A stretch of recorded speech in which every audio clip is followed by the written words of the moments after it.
বগলতলা গ্রামে এক চালাক বাঁদর ছিল, নাম রামু।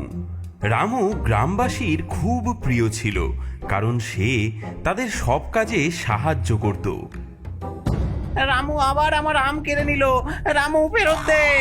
ওরে রামু, আমটা ফেরত দে, তোর জন্য তো আমাদের কিছুই বাঁচে না। আমাকে ধরবি? আমাকে আয় আয় আয়, ধর ধর ধর। আমাকে ধরবি এত সহজে? আরে আমি রামু বাদর, রামু। গ্রামে তো আমারই রাজত্ব, আর আম তো সবার জন্য। আমাকে না দিলে আর কাকে দিবি? হ্যাঁ, তুই বড্ড চালাক রে রামু, আমাকে আম খেতে দিলি। কে বলবে যে তুই একটা বাদর? আমার চালাকি তো আমার সব কিছু গো দাদু।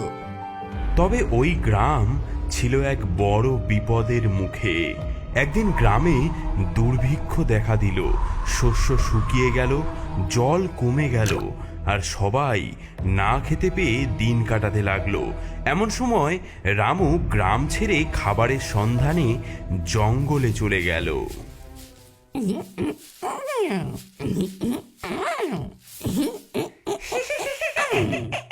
আরে কে হাসছে?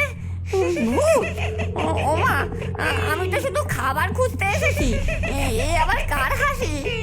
কেন এমন কথা বলা বাদর তো আগে কখনো দেখিনি। তুই কি আমার জাদুর শিকার হতে এসেছিস? আমি খাবারের খোঁজে এসেছি। গ্রামে তো কিছুই নেই। গ্রামের থেকে এসেছে? তাহলে এ নিশ্চয়ই আমার অনেক কাজে আসতে পারে। আমি আমার জঙ্গলের খাবার তোকে দিতে পারি, তবে বিনিময়ে তুই আমাকে সাহায্য করবি। তুই কি এতে রাজি? আচ্ছা, তাহলে আমরা এখন থেকে বন্ধু। কি কাজ করতে হবে বলো? তুই আমার জন্য কাজ করবি। তোর পায়ে গতি আছে, তুই অনেক জোরে ছুটতে পারিস। তুই গ্রামের মানুষের কিভাবে ক্ষতি করা যায় সেই খবর আনবি, আর তার বদলে আমি তোকে খেতে দেব। আচ্ছা, তাই হবে।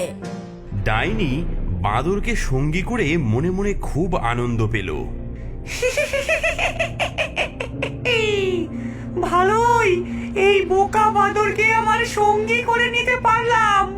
আমার দল এখন আরো শক্তিশালী। অপেক্ষা কর, তোর মজা আমি বার করব।